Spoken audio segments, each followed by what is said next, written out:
Operation సింధూర్కి ప్రతీకారంగా Pakistan సైన్యం భారత భూభాగం మీద కుట్రపూరితమైనటువంటి దాడులు చేసేందుకు ప్రయత్నం చేసింది. అయితే భారత సైన్యం చాకచక్యంగా ఆ దాడులను తిప్పికొట్టింది.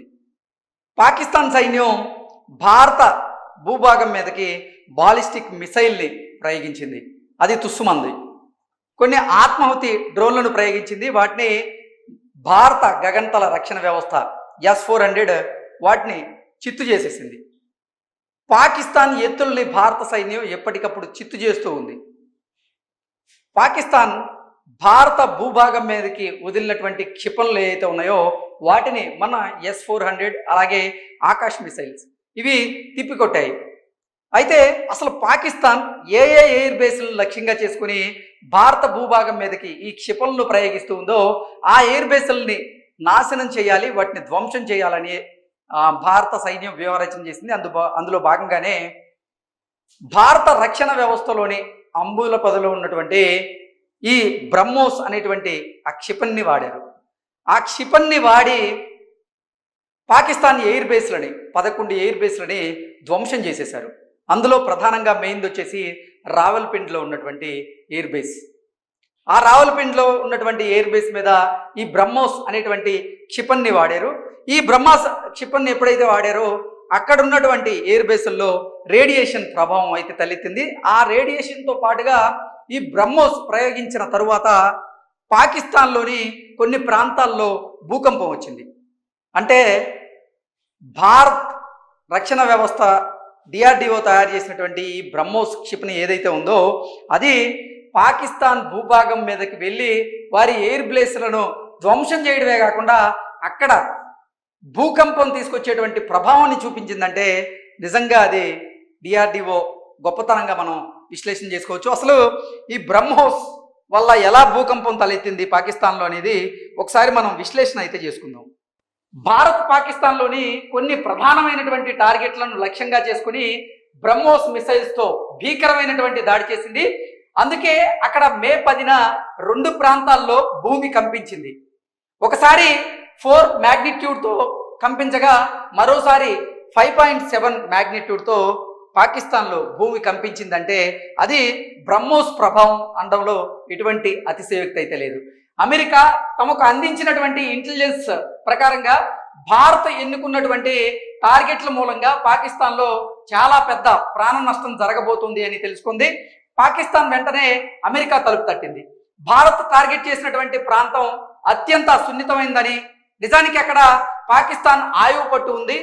భారత్ ఆ ప్రాంతం మీద దాడులు ఆపకపోతే అక్కడ లక్షలాది మంది చనిపోయేటువంటి అవకాశం ఉంది. అందుకే అంత ప్రత్యేకత ఏముంది అక్కడ? అసలు పాకిస్తాన్కి IMFలో లోన్ ఎందుకు శాంక్షన్ చేశారు? నిజానికి ఇంకా దూకుడుగా వ్యవహరించాలి. చైనా అండ ఎలాగ ఉంది, కానీ పాకిస్తాన్ మాత్రం ఎందుకు తోక ముడిచింది అనేది ఒకసారి చూస్తే అమెరికా సాధారణంగా ఎప్పుడైనా యుద్ధం ఆపాలని కోరుకోదు. వాళ్లకు ఏ 2 దేశాల మధ్య ఘర్షణ జరిగినా అది ఆ దేశ ఆయుధ విక్రయ రంగానికి లాభం చేకూరుస్తుంది. కానీ అమెరికా ఈ విషయంలో ఎంటర్ అయింది. కాల్పుల విరమణకు సిద్ధంగా ఉన్నామంటూ పాకిస్తాన్ భారత్కి కాల్ చేసేలాగా ఆదేశించింది. నిజంగా చెప్పాలంటే ఇక్కడ భారత రక్షణ వ్యవస్థ తయారు చేసినటువంటి ఈ యుద్ధ సామాగ్రి ఏవైతే ఉన్నాయో వీటికి అంతర్జాతీయ మార్కెట్లో ఒక డిమాండ్ వచ్చేటువంటి అవకాశం ఉందని భావించే అమెరికా, చైనా ఇప్పుడు భారత్ పాకిస్తాన్ల మధ్య జరుగుతున్నటువంటి ఈ యుద్ధ వాతావరణంలోకి వారు ఎంటర్ అయ్యి వారు మధ్యవర్తిత్వం చేశాము అన్నట్లుగా వారు చెప్పుకుంటూ ఉన్నారు. కానీ ఆ మధ్యవర్తిత్వం చేయడం వెనుక ఒక భారీ కుట్ర అయితే దాగి ఉంది. అదేంటయ్యా అంటే పాకిస్తాన్ భారత భూభాగం మీదకి ప్రయోగించినటువంటి కొన్ని క్షిపణులేమో చైనా నుంచి తీసుకుంది. అలాగే భారత్ మీద పాకిస్తాన్ దాడి చేసేందుకు F-16 అనేటువంటి యుద్ధ విమానాన్ని వాడింది.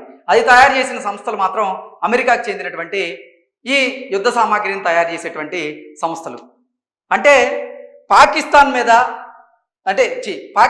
భారత్ మీద ఏ అయితే మిసైల్స్ ప్రయోగించిందో అవి చైనా నుంచి వచ్చాయి. అలాగే ఏ యుద్ధ విమానాలు వాడాయో అది అమెరికా నుంచి వచ్చాయి. అవి 2 కూడా తుస్సుమన్నాయి. అంటే భారత రక్షణ వ్యవస్థ యాక్టివేట్ చేసినటువంటి S-400 అలాగే ఆకాష్ మిసైల్ వీటిని తిప్పికొట్టడంలో సక్సెస్ అయ్యాయి. ఈ ఆకాష్ మిసైల్ అనేది డిఆర్డిఓ తయారు చేసినటువంటి ఉత్పత్తి చేసినటువంటి ఒక మిసైల్ అది. సో దాని ప్రభావానికి నిజంగా ఇటు F-16 యుద్ధ విమానం నేలకూలింది, అటుపోతే చైనాకు చెందినటువంటి క్షిపణులు పాకిస్తాన్ ఏదైతే ప్రయోగించిందో ఆ క్షిపణులు కూడా తుస్సుమన్నాయి.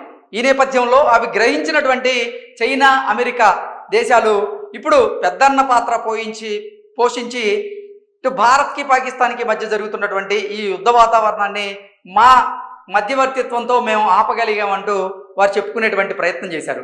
కానీ దాని వెనక ఇంత కుట్ర దాగి ఉంది. ఎందుకంటే ఇప్పుడు రసెల్స్ యుద్ధ విమానం అది చాకచక్యంగా పనిచేయగలిగింది, దానికి డిమాండ్ పెరిగింది. ఎప్పుడైతే దానికి డిమాండ్ పెరిగిద్దో ఇప్పుడు అమెరికా కంపెనీలకి చైనా తయారు చేసినటువంటి ఈ యుద్ధ సామాగ్రికి సంబంధించిన కంపెనీలకి అంతర్జాతీయ మార్కెట్లో డిమాండ్ తగ్గే అవకాశం ఉంది. అది భావించే వారు ఈ కాల్పుల విరమణ ఒప్పందానికి ప్రయత్నం చేశారు. దానికి భారత్ అలాగే పాకిస్తాన్ కూడా అంగీకారం తెలిపింది. అయితే మన అమ్ములపతిలో ఉన్నటువంటి ఈ బ్రహ్మోస్ క్షిపణి ఏదైతే ఉందో దాన్ని మనం పాకిస్తాన్ మీద ఎప్పుడైతే ప్రయోగించామో ఆ ప్రయోగం దెబ్బకి పాకిస్తాన్ విలవిల్లాడిపోయింది. పాకిస్తాన్లో ఉన్నటువంటి మొత్తంగా 11 ఎయిర్ బేస్లు అయితే ధ్వంసం అయ్యాయి. ఈ బ్రహ్మోస్ ప్రభావం ఎంత మేరకు పాకిస్తాన్ మీద పడిందనేది నిజంగా యుఎస్కి సంబంధించినటువంటి న్యూక్లియర్ అనలిస్టులే తేల్చి చెప్పారు. అక్కడ రేడియేషన్ ఉత్పత్తి అయింది. అంటే అక్కడ ఆ ప్రభావం బ్రహ్మోస్ను మనం అక్కడ ప్రయోగించినటువంటి ప్రభావం ఏదైతే ఉందో ఆ ప్రభావంతో అక్కడ రేడియేషన్ ఎఫెక్ట్ అనేది క్లియర్గా కనపడుతోంది అంటూ అమెరికాకు చెందినటువంటి ఈ న్యూక్లియర్ సైంటిస్టులే చెప్పారు. అమెరికా భారత్ చేస్తున్నటువంటి దాడుల్లో కొన్ని అంశాలను ప్రధానంగా పరిగణలోకి తీసుకుని ఉండాలి.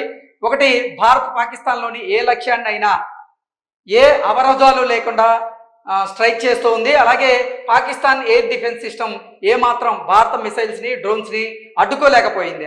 అదే భారత గగనతలంలోకి వచ్చే పాకిస్తాన్ డ్రోన్లను మిసైల్స్ని భారత్ ఆకాశ్ అలాగే S-400 డిఫెన్స్ సిస్టమ్లు 100% అడ్డుకున్నాయి. భారత్ పాక్ ఎయిర్ బేస్లను సునాయాసంగా టార్గెట్ చేసి ధ్వంసం చేస్తుంది. రాడార్ స్టేషన్లను ధ్వంసం చేసింది. దానివల్ల అమెరికా F-16లకు ప్రమాదం ఉంటుంది. F-16లు భారత్ దాడిలో ధ్వంసం అయితే అది అమెరికా డిఫెన్స్ రంగానికి చాలా పెద్ద నష్టాన్ని కలిగిస్తూ ఉంటుంది. మనం నిజంగా భారత సైన్యం ఎంత వ్యూహరచన చేసింది అనేది మనం ఒకసారి విశ్లేషణ కనుక చేసుకుంటే అసలు పాకిస్తాన్ ఏ ఎయిర్ బేస్లను లక్ష్యంగా చేసుకొని భారత్ మీద మిసైల్స్ని ప్రయోగిస్తుందో ఆ ఎయిర్ బేస్లను ఆ రాడార్ సిస్టమ్ను పూర్తిగా ధ్వంసం చేసింది. ఆ రాడార్ సిస్టమ్ ధ్వంసం అవడం వల్ల ఏమైందంటే పాకిస్తాన్ వాడేటువంటి ఈ F-16 యుద్ధ విమానాలు ఏవైతే ఉన్నాయో వాటిని మనం నేల కూల్చడంలో మనం విజయవంతంగా అడుగులు వేయచ్చు. అది గ్రహించింది అమెరికా. అందుకే పెద్దన్న పాత్ర పోషించి ఈ రెండు దేశాల మధ్య కాల్పుల విరమణ ఒప్పందం ఏదైతే ఉందో దాంట్లో వాళ్ళు ఎంటర్ అయ్యి అంగీకారం తెలిపినట్లుగా మధ్యవర్తిత్వం చేసినట్లుగా వారు నటించారు. పాకిస్తాన్లో ఒక సున్నితమైన ప్రాంతంపై దాడి మరియు తమ యుద్ధ విమానాలకు జరగబోయేటువంటి ప్రమాదం ఇలాంటివి విశ్లేషణ చేసుకుని ప్రస్తుతానికి ఇరు దేశాల మధ్య కాల్పులను విరమింపజేయాలని భావించింది అమెరికా. పాకిస్తాన్ నుంచి కాల్ రాగానే జేడి వాన్స్ ప్రధాని మోదీకి కాల్ చేశాడు. ఇరువురి మధ్య సంభాషణ జరిగింది. ఆ సంభాషణపై జైశంకర్ గారు చెప్పింది ఏంటంటే ఇరు దేశాల మధ్య మధ్యవర్తిగా మేము ఎవరిని అంగీకరించము, ద్వైపాక్షికంగా చర్చలకు తాము సిద్ధం, పాకిస్తాన్తో చర్చలు చేయడం కోసం ప్రస్తుతానికి కాల్పుల విరమణకు అంగీకారం తెలుపుతున్నట్లుగా చెప్పారు. వాన్స్ వెంటనే పాకిస్తాన్తో మాట్లాడి భారత తాత్కాలిక కాల్పుల విరమణకు సిద్ధంగా ఉందని, కానీ ద్వైపాక్షికంగా చర్చలు జరగాలని అంటోంది అన్నట్లుగా మీరు మాట్లాడుకోండి, ఒక డేట్ ఫిక్స్ చేసుకోమని చెప్పారు అన్నట్లుగా మనకు సమాచారం ఉంటుంది. పాకిస్తాన్ డీజీఎంఓ భారత్ డీజీఎంఓకి కాల్ చేసి కాల్పుల విరమణను తాము ప్రతిపాదిస్తున్నట్లుగా తెలిపారు. అయితే ఇది షరతులతో కూడినటువంటి అంగీకారం అని భారత్ తెలిపింది. ఇరు దేశాల మధ్య జరిగేటువంటి చర్చలు కొలిక్కి రాని పక్షంలో మళ్ళీ పునఃస్థితికి వెళ్తామని భారత్ పాకిస్తాన్ డీజీఎంఓకి తెలియజేసింది. పాక్ చర్చలకు అంగీకరించింది, కానీ ఆపరేషన్ సింధూర్ ముగియలేదు. సరిహద్దుల వద్ద ఇరు దేశాల జవాన్లు కాల్పులకు తలపడద్దు, భారత్ పాక్ మిలిటరీ ఎయిర్ బేస్లపై దాడి ఆపాలి అన్నదే కాల్పుల విరమణ అంగీకారంలోని అంశాలు. తీవ్రవాద స్థావరాలపై మాత్రం దాడి కొనసాగుతుంది అంటూ భారత ప్రభుత్వం ఇప్పటికే స్పష్టం చేసింది. ఇలా తాత్కాలిక కాల్పుల విరమణకు ఇరు దేశాల మధ్య సయోధ్య కుదిరింది. ట్రంప్ ఈ కాల్పుల విరమణ అంగీకారంలో తన ప్రమేయం ప్రధానంగా ఉంది అని, ఇరు దేశాలు మంచి నిర్ణయం తీసుకున్నాయని, లేని పక్షంలో లక్షలాది మంది ప్రాణాలకు ముప్పు వాటిల్లేదంటూ నిమిషాల వ్యవధిలో ట్రూత్ సోషల్ సోషల్ ద్వారా ఆయన పోస్ట్ చేశారు. తర్వాత పాక్ ప్రధాని ఎక్స్ ద్వారా ట్రంప్ని పొగుడుతూ పోస్ట్ చేశాడు. ట్రంప్ మధ్యవర్తిత్వం కారణంగానే కాల్పుల విరమణ సాధ్యమైందంటూ భారత విదేశాంగ కార్యదర్శి విక్రమ్ మిశ్రీ ఆ తర్వాత ప్రెస్ మీట్ పెట్టి షరతులతో కూడినటువంటి కాల్పుల విరమణకు తాము అంగీకరించినట్లుగా ఆయన తెలియజేశారు. అయితే భారత్కి పిఓకేతో పాటుగా తీవ్రవాదులను అప్పజెప్పమని చర్చల సందర్భంగా లేవనెత్తనుంది.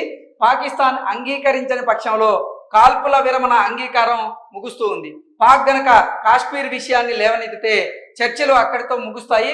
మరోసారి భారత్ పాకిస్తాన్తో చర్చలకు ఒప్పుకునేటువంటి పరిస్థితి అయితే ఉండదు. ప్రధానంగా ప్రధాని మోదీ ఫలానా నిర్ణయం తీసుకున్నాడంటే దాని వెనక 1000 రకాల సినారియోస్ పరిగణలోకి తీసుకొని అప్పుడు అంగీకారం తెలపడమో లేదా తోచిపుచ్చడమో చేస్తాడు. పాకిస్తాన్ ప్రతిపాదన కాల్పుల విరమణ మోదీ అంగీకరించకపోతే విదేశీ మీడియా, మన దేశంలోనే వామపక్ష మీడియా, ప్రతిపక్షాలు కలిసి ప్రధాని మోడీని వార్ మ్యాంగర్గా చిత్రీకరించేటువంటి ప్రయత్నం చేసేటువంటి అవకాశం ఉంది. సో ఓవరాల్గా చూసుకున్నట్లయితే అసలు పాక్ భారత భూభాగం మీద చేస్తున్నటువంటి కుట్రపూరితమైనటువంటి దాడులు ఏవైతే ఉన్నాయో వాటిని తిప్పికొట్టేందుకు భారత్ మాత్రం బ్రహ్మోస్ అనేటువంటి క్షిపణిని వాడింది. ఆ బ్రహ్మోస్ ప్రభావం వల్ల పాక్లోని పలు ప్రాంతాల్లో భూకంపం వచ్చింది.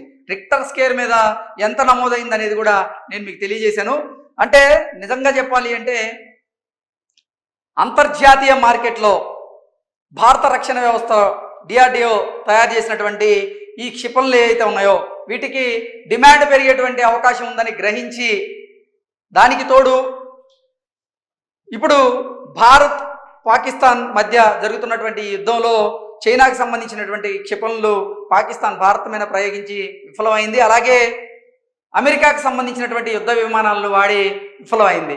ఇది కూడా అంతర్జాతీయ మార్కెట్లో కనుక తెలిస్తే ఆయా కంపెనీలకి నష్టం వాటిల్లేటువంటి అవకాశం ఉందని భావించే చైనా కానీ అలాగే ఇటు అమెరికా కానీ పెద్దన్న పోత్ర పోషించినట్లుగా వారు నటించారు. దానివల్ల వారి ప్రపంచ దేశాలకి వారి గురించి తెలిసేటువంటి అవకాశం లేదని భావించారు. కానీ ప్రపంచ దేశాలు మొదటి రోజు నుంచి కూడా భారత్కి పాకిస్తాన్కి మధ్య ఏం జరుగుతుంది, వారిలో ఎవరిది పై చేయి ఉంది, ఎవరు ఎవరిని ఇబ్బంది పెట్టారు అనేది ప్రతి ఒక్కటి వాళ్ళకి తెలుసు. కాబట్టి అది మార్కెట్ మీద అంత ప్రభావం చూపించకపోవచ్చు అనేది కూడా విశ్లేషకుల అంచనా. Thank you so much.